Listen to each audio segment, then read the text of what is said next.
ونعوذ بالله من شرور أنفسنا ومن سيئات أعمالنا من يهده الله فلا مضل له ومن يضلله فلا هادي له وأشهد أن لا إله إلا الله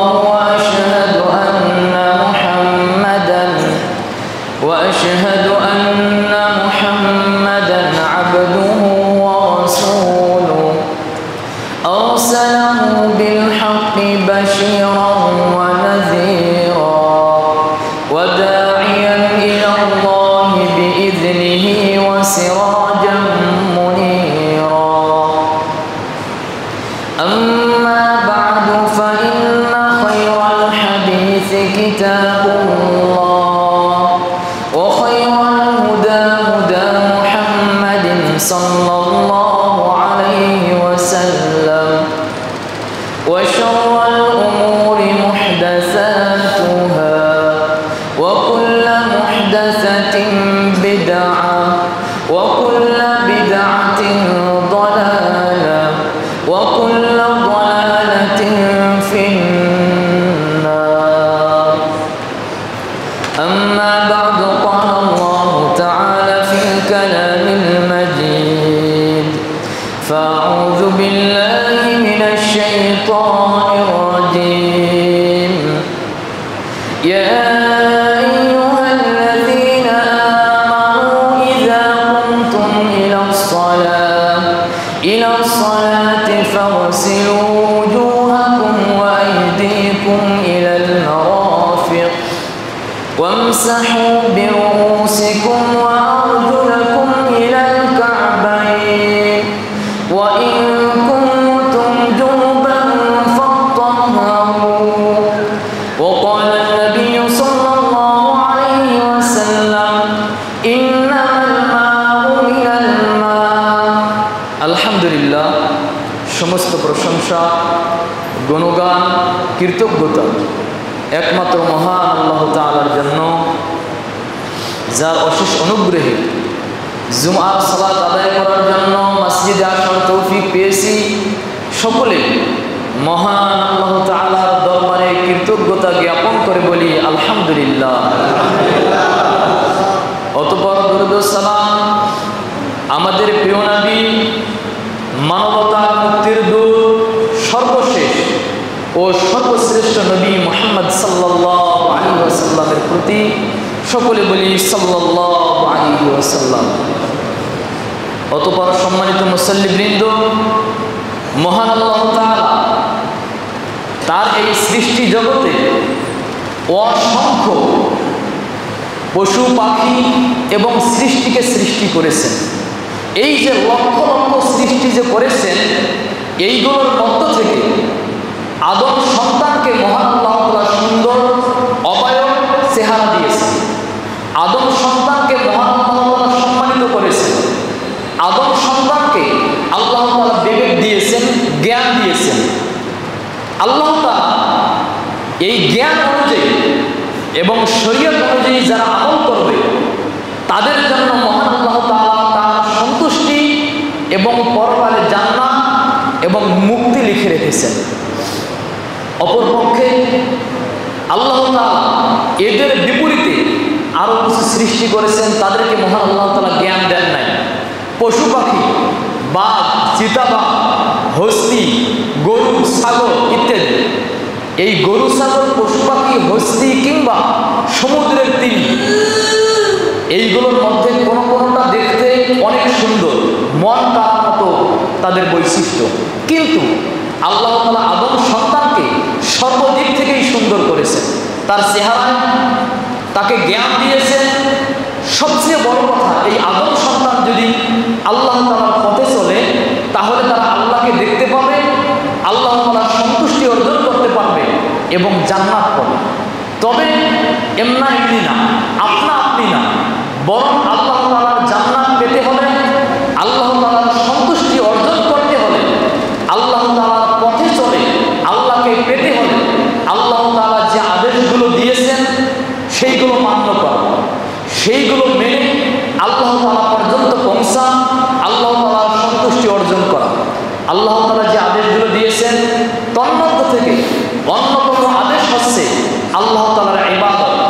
ইমানের পর গুরুত্বপূর্ণ হচ্ছে ইবাদত।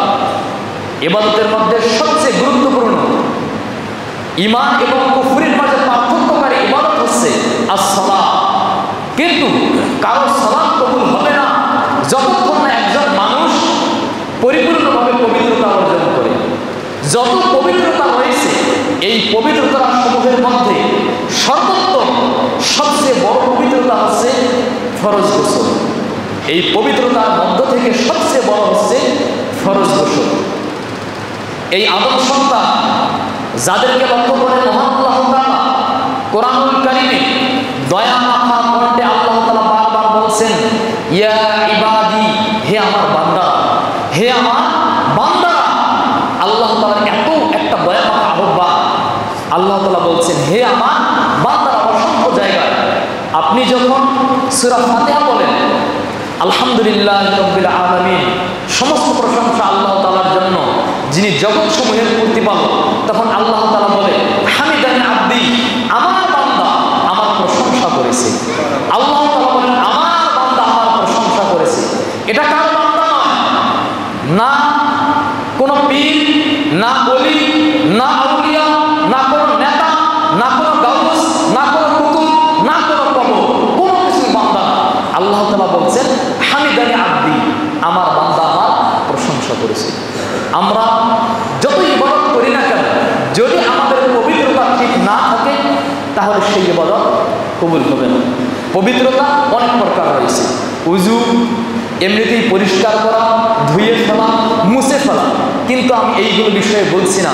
আজকে আলোচনা করব ফরজ গোসল সম্পর্কে। কেন?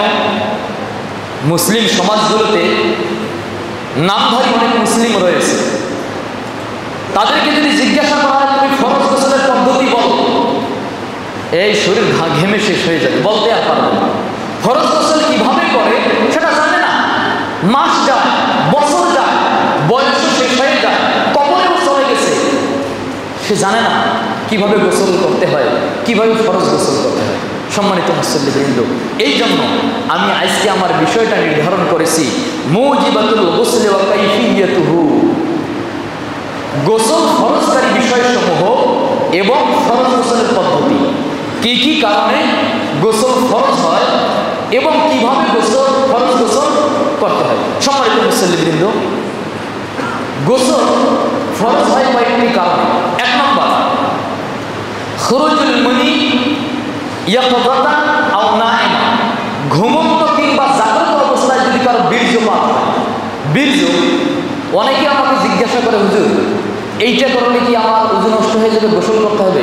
আগে আমাদেরকে জানতে হবে মানুষের লজ্জা স্থান থেকে যে জিনিসগুলো বের হয় এটা তিন প্রকার।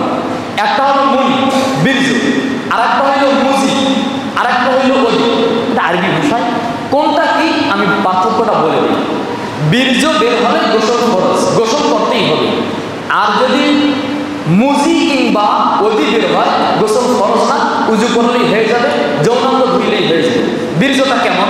সম্মানিত মুসল্লিবৃন্দ, বীর্য হচ্ছে যেটা তরল, তরল তো আমরা সকলেই বুঝি, আঠালো, একটু আঠালো হবে, অনুরূপভাবে একটু ভারী, বীর্যটা ভারী হবে এবং এটা সাদা হবে। বীর্যের একটা স্বতন্ত্র গন্ধ থাকে যেটা মুজিরও নাই, ওজিরও। আবার বলি, বীর্য হচ্ছে যেটা তরল, আঠালো, ভারী হবে, সাদা হবে, এর একটা গন্ধ থাকবে। এটা মানুষের শরীর থেকে যৌনাঙ্গ দিয়ে বের হবে যখন প্রবল শাহওয়াত থাকবে। যখন মানুষের শরীরে প্রবল শাহওয়াত, খুবই একটা শরীরের মাঝে যৌন আকাঙ্ক্ষা থাকবে, ঠিক সেই মুহূর্তে দ্রুত বেগে যেটা বের হয় এটাকে বলা হয় বীর্য বা মনি। সম্মানিত মুসল্লিবৃন্দ, এই বীর্যটা বের হওয়ার পর মানুষের শরীর দুর্বল হয়ে যায়, এটাই হলো বীর্য। আর ওজি কোনটা? আপনি কোথাও বসে কোনো নারীর বিষয়ে চিন্তা করছেন, কোনো একটা ছবি দেখেছেন, কোনো একটা নারীকে দেখেছেন, অথবা গাল গল্প করতে করতে বের হয়ে গেল, দুই এক ফোঁটা বের হয়ে গেল, অথবা আর একটু বেশি বের হয়ে গেল, এইটা সাধারণত পাতলা হয়ে থাকে বীর্যর চেয়ে। এইটা যদি বের হয়ে যায় এটা দ্রুত বেগেও বের হয় না, এটা দুই এক ফোঁটা করে আস্তে আস্তে বের হবে। এইটাতে গোসল ফরজ না, এটাতে উজু করলেই হয়ে যাবে, যৌনাঙ্গ ধুয়ে উজু করলে হয়ে যাবে। আর একটা বলছিলাম ওদি। ওদি হলো আমরা প্রস্রাব করার পর অনেকের প্রস্রাবের শেষে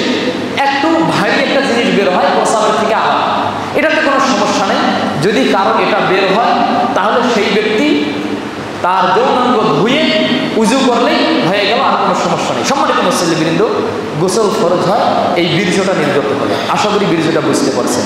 আর মহান আল্লাহ তাআলা কোরআন কারীমে তাই বলেছেন, ইয়া আইয়ুহাল্লাযীনা আমানু লা তাকরাবুস সালাতা ওয়া আনতুম সুকারা হাত্তা তা'লামু মা তাকুলুন ওয়া লা জুনুবান ইল্লা আবিরি সাবিল হাত্তা তাগতাসিলু। সূরা নিসার মধ্যে মহান আল্লাহ তাআলা বলছেন, হে ঈমানদারগণ, তোমরা নামাজের নিকটবর্তী হয়েও না মাতাল অবস্থায়। তোমরা নামাজ পড়ছো, কি বলছো কিছুই বুঝছো না, এমন অবস্থায় কেউ যেন নামাজের নিকটবর্তী না হয়। এমনকি প্রবল ভোগ, ভালো মন্দ পার্থক্য করতে পারে না, এই ব্যক্তির জন্য নামাজ দাঁড়ানো উচিত না। এরপর আল্লাহ তাআলা বলছেন, ওয়ালা জুনুবান ইল্লা আবিরি সাবিল হাত্তা তাগতাসিলু। এবং জুনবি ব্যক্তি যে স্ত্রীর সাথে সঙ্গম করেছে অথবা যে কোনোভাবে তার বীর্যপাত হয়েছে, এই ব্যক্তিও নামাজের নিকটবর্তী হবে না হাত্তা তাগতাসিলু, যতক্ষণ না তোমরা ফরজ গোসল করো। সম্মানিত মুসল্লিবৃন্দ, ঠিক একই কথা নবী করিম সাল্লাল্লাহু আলাইহি ওয়াসাল্লাম হাদিসে বলছেন, عن ابي سعيد الخدري رضي الله تعالى عنه قال قال رسول الله صلى الله عليه وسلم রাসূল সাল্লাল্লাহু আলাইহি ওয়াসাল্লাম বলেছেন, ইন্নামাল মাউ মিনাল মা। যদি পানি বের হয় তাহলে পানি দিয়ে গোসল করতে হবে। পানি বলতে এখানে বীর্যকে বোঝানো হয়েছে। যদি কারো এটা হয়ে যায় ঘুমন্ত অবস্থায় কিংবা জাগ্রত অবস্থায়, তাহলে তার জন্য গোসল ফরজ। সম্মানিত মুসল্লিবৃন্দ, লজ্জার বিষয় ইমানদারদের লজ্জা করে নাই। উম্মুল মুমিনিন উম্মে সালমা রাদিয়াল্লাহু তাআলা আনহা একটা হাদিসে বলছেন, একবার উম্মে সুলাইম, আবু তালহা রাদিয়াল্লাহু তাআলা আনহুর স্ত্রী উম্মে সুলাইম রাদিয়াল্লাহু তাআলা আনহা আল্লাহ রাসূলের কাছে এসে বলছেন, ইয়া রাসূলুল্লাহ, হে আল্লাহর রাসূল, ইন্নাল্লাহা লা ইস্তাহি মিনাল হক। আল্লাহ তাআলা সত্য বলতে লজ্জা বোধ করেন না। সত্য কথায় লজ্জা কিসের? সত্য কথায় কোনো লজ্জা নাই। এরপর আল্লাহ রাসূলকে জিজ্ঞাসা করছেন, হাল আলাল মারআতি গুসলুন ইযা তালামাত।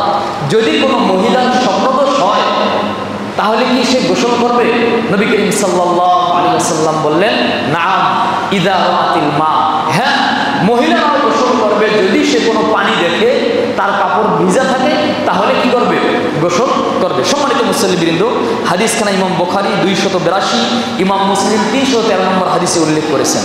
এটা হলো মহিলার কথা। পুরুষের কথা, উম্মাহাতুল মুমিনিন আয়েশা রাদিয়াল্লাহু তাআলা আনহা, আয়েশা রাদিয়াল্লাহু তাআলা আনহা বলছেন, সাইয়্যিদুনা রাসূলুল্লাহ সাল্লাল্লাহু আলাইহি ওয়াসাল্লাম আনির রাজুল। আল্লাহ রাসূলকে জিজ্ঞাসা করা হলো একবার ওই ব্যক্তির সম্পর্কে, ইয়াজিদু বালালান ওয়ালা ইয়াযকুরু ইহতিলামান, যে ঘুম থেকে উঠে দেখে তার কাপড় ভিজা, লুঙ্গি ভিজে গেছে, কিন্তু স্বপ্ন যে দেখেছে তার স্মরণ নাই, সে কি গোসল করবে? নবী করিম সাল্লাল্লাহু আলাইহি ওয়াসাল্লাম বললেন, ইয়াগতাসিল, সে গোসল করবে।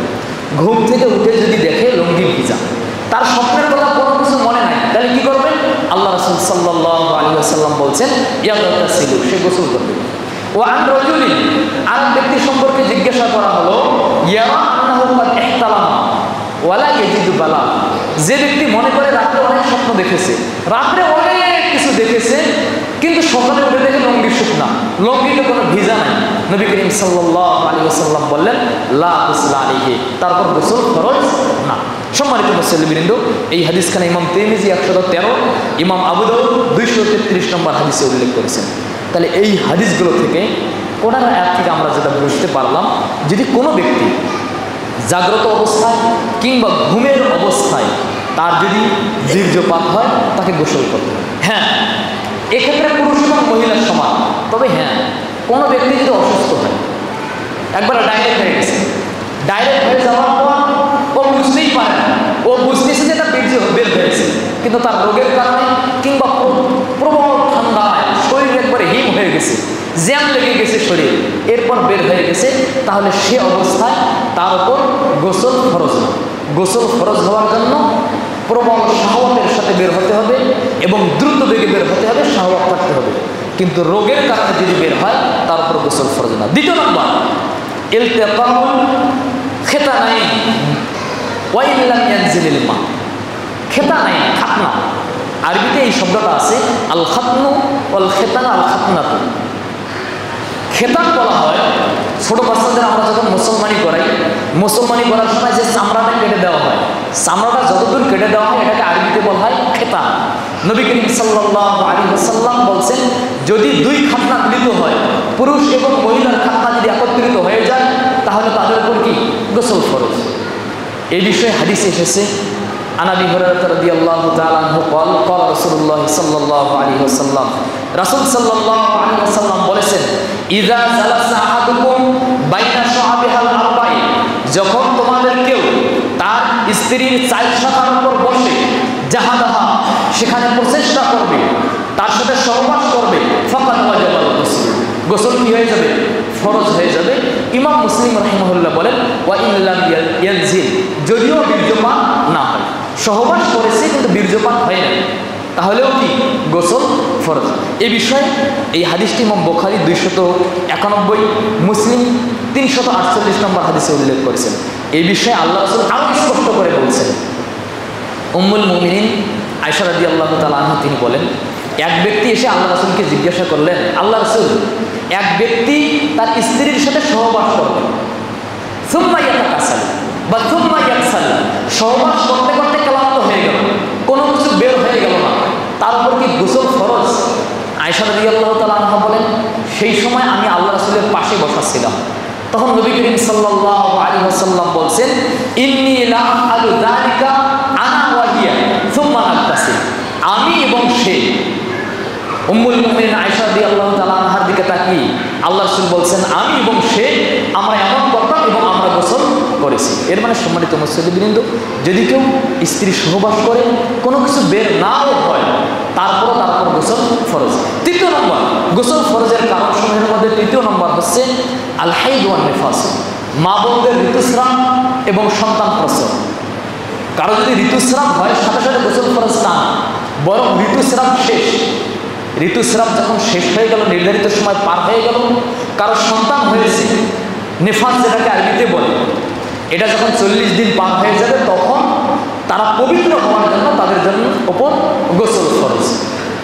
নবী করিম সাল্লাল্লাহু আলাইহি ওয়াসাল্লাম হাদিসে বলেছেন, আয়েশা রাদিয়াল্লাহু তাআলা আনহা থেকে বর্ণিত, তিনি বলেন, নবী করিম সাল্লাল্লাহু আলাইহি ওয়াসাল্লাম ফাতেমা বিনতে আবি হুবাইশ নামক একজন সাহাবিয়াকে বললেন, যখন তোমার হায়েজ আসবে, যখন তুমি ঋতুবর্তী হবে, তখন নামাজ ছেড়ে দিবে, ঋতুবর্তীর উপর নামাজ ফরজ, নামাজ মাফ, আর সিয়ামটা কি করবে?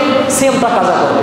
ওয়া ইযা আদবারা, আর যখন তোমার ঋতুস্রাব শেষ হয়ে যাবে, ফাগসিলি ওয়া সাল্লি, তখন তুমি ফরজ গোসল করবে এবং সালাত আদায় করবে। সম্মানিত মুসলিমবৃন্দ, এই হাদিসখানা ইমাম বুখারী 314, মুসলিম 646 নম্বর হাদিসে উল্লেখ করেছে। সুতরাং তৃতীয় এবং চতুর্থ নম্বর কারণ আমরা পেলাম ঋতুস্রাব এবং সন্তান প্রসব, নিফাস। এবং পঞ্চম নম্বর একটা কারণ হচ্ছে ইসলামুল কাফের। কোনো কাফের যদি ইসলাম গ্রহণ করে, সেই সময়ে বিশুদ্ধ মত অনুযায়ী তার জন্য গোসল করা ফরজ, তাকে ফরজ গোসল করতে হবে। এ বিষয়ে অনেক হাদিস রয়েছে, শুধু একটা হাদিস বলি।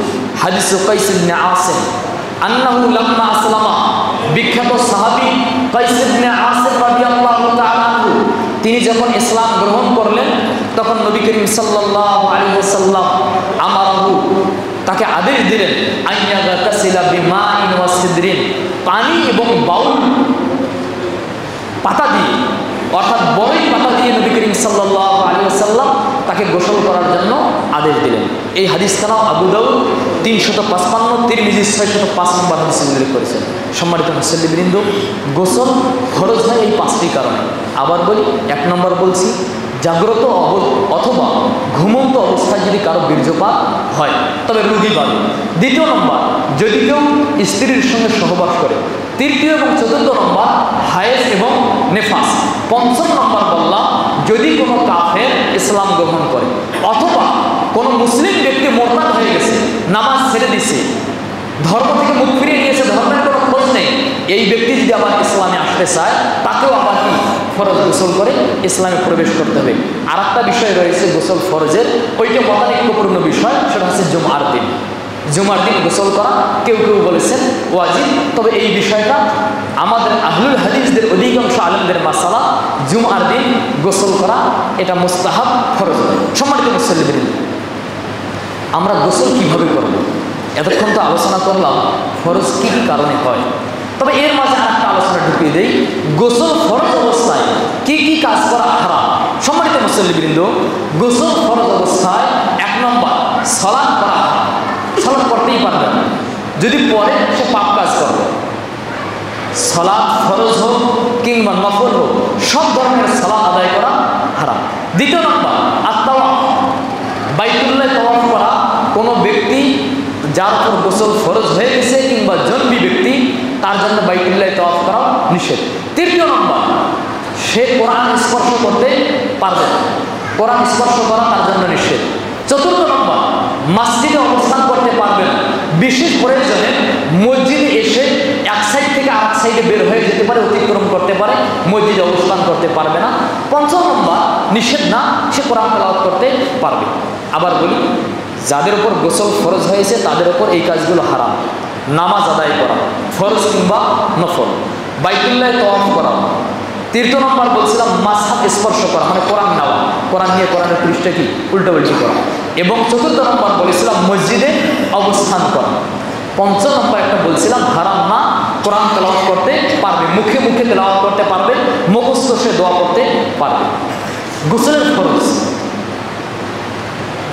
গোসল ফরজ গোসলের পদ্ধতি কিভাবে ফরজ গোসল করবে। সম্মানিত মুসল্লিবৃন্দ, অনেকেই আছে এমন, আমরা দেখি অনেক পাখি কিংবা অনেক প্রাণী বৃষ্টির সময়ে গোসল করে। ওই পাখির গোসল আর আমার গোসলের মধ্যে পার্থক্য থাকতে হবে, কেননা ওদের উপর শরীয়ত না, আমার উপর শরীয়ত, মানুষের উপর শরীয়ত। আল্লাহ যেমন আদম সন্তানকে সম্মানিত করেছেন সমস্ত সৃষ্টির উপর কিংবা অধিকাংশ সৃষ্টির উপর, অনুরূপভাবে আদম সন্তানকে আল্লাহ তাআলা শরীয়ত দিয়েছেন। এই শরীয়তটাকে মানতে হবে। শরীয়ত যদি না মানে তাহলে সেই পশু পাখির মতোই হয়ে গেল। শরীয়তটা আমরা কীভাবে শিখবো? আল্লাহ রাসূল সাল্লাল্লাহু আলাইহি ওয়াসাল্লাম থেকে।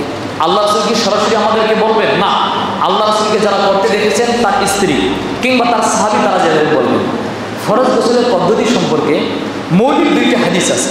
এই 2টা হাদিসে মুমিন জননী, একটা আয়েশা রাদিয়াল্লাহু তাআলা আনহা থেকে আর একটা মাইমুনা রাদিয়াল্লাহু তাআলা আনহা থেকে। মাইমুনা রাদিয়াল্লাহু তাআলা আনহা এবং আয়েশা রাদিয়াল্লাহু তাআলা আনহা 2 জন বলেছেন। হাদিস 2টা বলে, এখান থেকে আমরা সংক্ষিপ্ত আকারে গোসলের পদ্ধতিটা বলবো ইনশাআল্লাহ।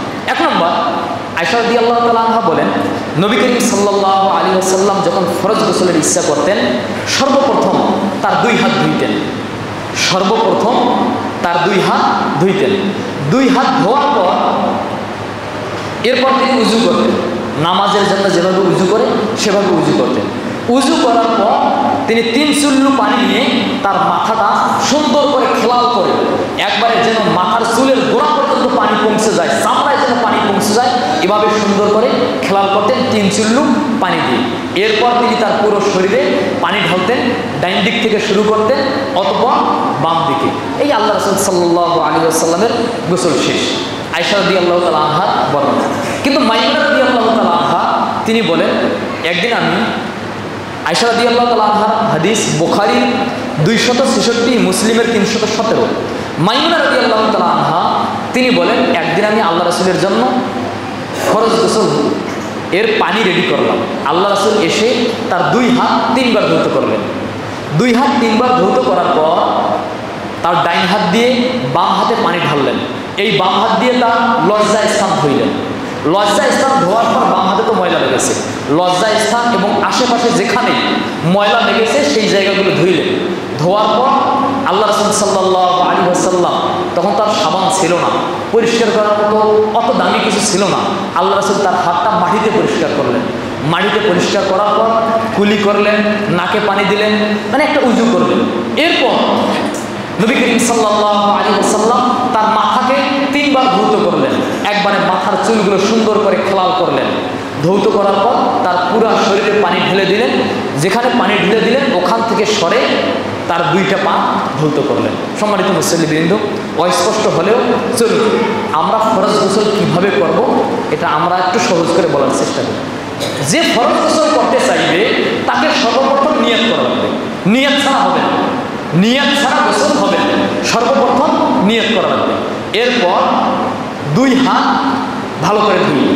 তবে এই 2 হাত ধোয়ার সময় কোনো পাত্রে ঢুকাবে না। এই 2 হাত সর্বপ্রথম ধুইবে।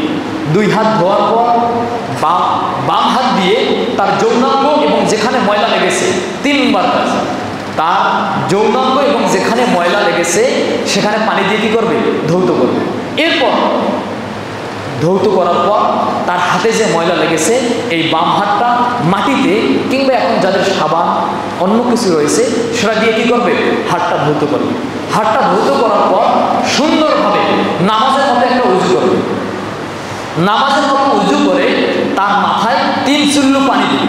3 চুল্লু পানি দিয়ে পুরা মাথাটা ভালো করে খেলাল করে নিবে। মাথাটা যখন খেলাল করা শেষ, মাথা খেলাল করার সময় 3 চুল্লু পানি দিতে হবে। ডাইন দিক থেকে শুরু করতে হবে এবং খুব সুন্দরভাবে খেলাল করতে হবে যাতে করে বিন্দু পরিমাণ অবশিষ্ট না থাকে। এরপর পুরা শরীরে পানি ঢেলে দেবে। এতটুকু আবার বলব, যারা ফরজ গোসল করতে চায় তাদের এই পদ্ধতি অনুসরণ করতে হবে। সর্বপ্রথম নিয়াত করবে। নিয়াত করার পর 2 হাত ধৌত করবে। এইটা কিন্তু উজুর ধৌত না, এইটা এমনিতেই গোসল শুরুর কি ধোয়া। 2 হাত ধৌত করবে। 2 হাত ধৌত করার পর ডাইন হাত দিয়ে বাম হাতে পানি ঢেলে তার লজ্জা স্থান এবং যেখানে ময়লা লেগেছে সেইগুলো ধৌত করবে। এরপর বাম হাতটা মাটিতে কিংবা সাবান দিয়ে ভালো করে ধুয়ে নিবে। তারপর সুন্দরভাবে নামাজের মতো একটা উজু করবে। সুন্দরভাবে নামাজের মতো একটা উজু করার পর 3 চুল্লু পানি নিয়ে তার মাথাটা ভালো করে খেলাল করবে। চুলের গোড়াগুলো একবারে ভালো করে খেলাল করবে। তবে ডাইন দিক থেকে শুরু করতে হবে, এরপর বাম দিক।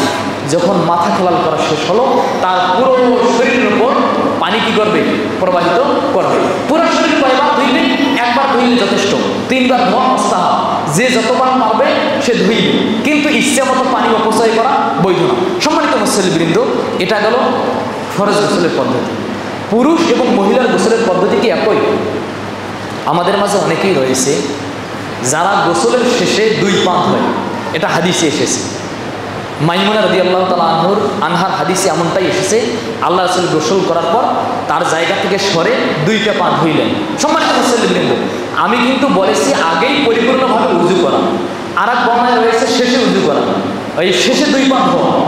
তাইলে কখন 2 পা ধুইবে? এক্ষেত্রে যে যেটা করবে 2টাই বিশুদ্ধ হাদিস। তবে এক্ষেত্রে ইমাম মালিক রাহিমাহুল্লাহ যে কথাটা বলেছেন এটা অনেকের কাছে পছন্দ, আমার কাছে পছন্দ।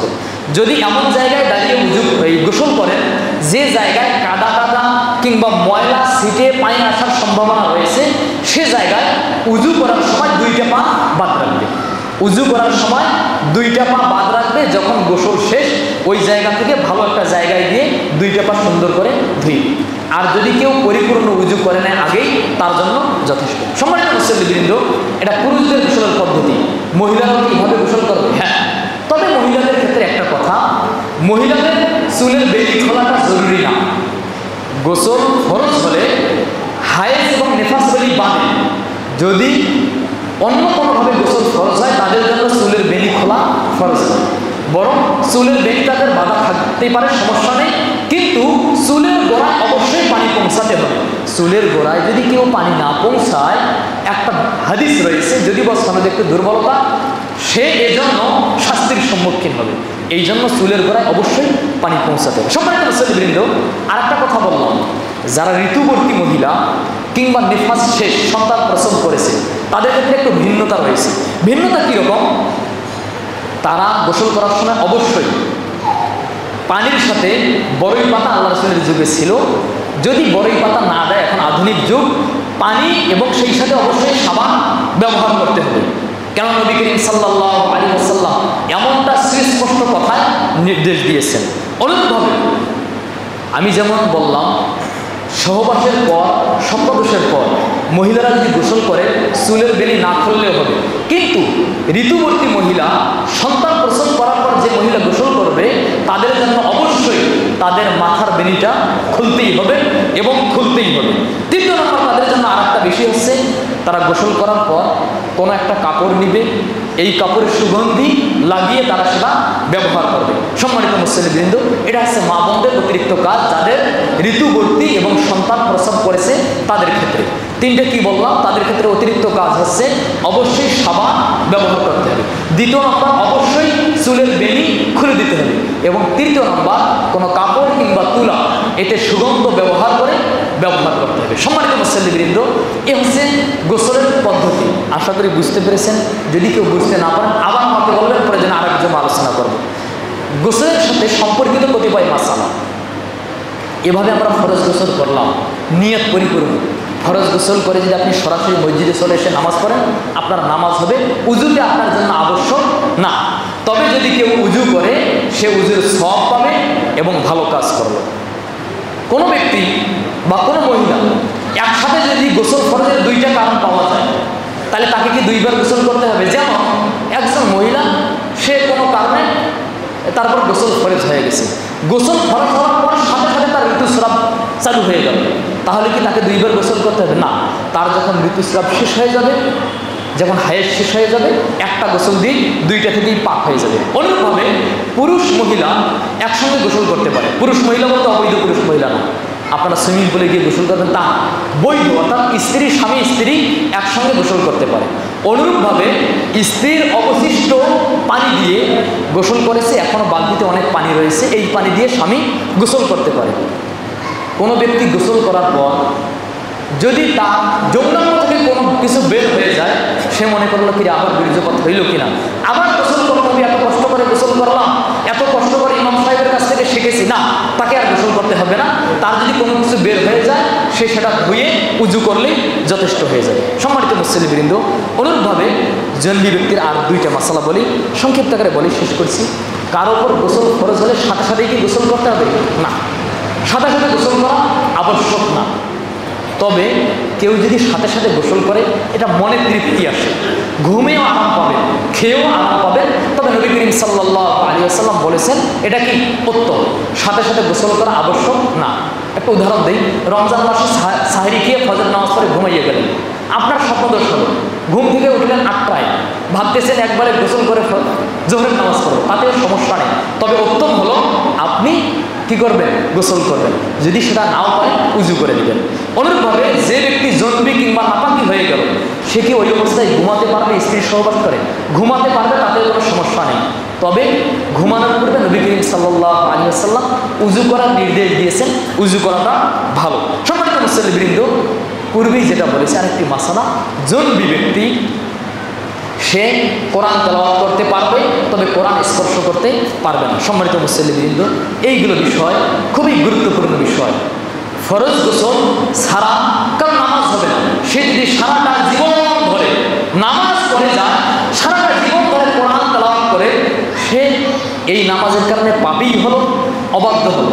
এমনকি কোনো আলেম ওলামা এটা বলেছেন, যদি কোনো ব্যক্তি জানে গোসল ফরজ হওয়ার পর অবশ্যই গোসল করে নামাজ পড়তে হবে, এরপরে ঘাটদারামি করে অস্বীকার বশত, ধর্মের প্রতি অবজ্ঞাবশত ফরজ গোসল নিয়ে নামাজ পড়ে, সে কুফরি করল, সে কাফের হয়ে গেল। সে কুফরি করলো, সে কাফের হয়ে গেল। এই জন্য সম্মানিত মুসল্লিবৃন্দ, আসুন আমরা সকলেই ফরজ গোসলের যে কারণগুলো, এইগুলো ভালোভাবে জেনে যথাযথভাবে ফরজ গোসল এবং অন্যান্য পবিত্রতা আমরা অর্জন করার জন্য সচেষ্ট হই। আল্লাহ তাআলা আমাদের সকলকেই ইসলাম ভালোভাবে জানার, বুঝার তৌফিক দান করুক।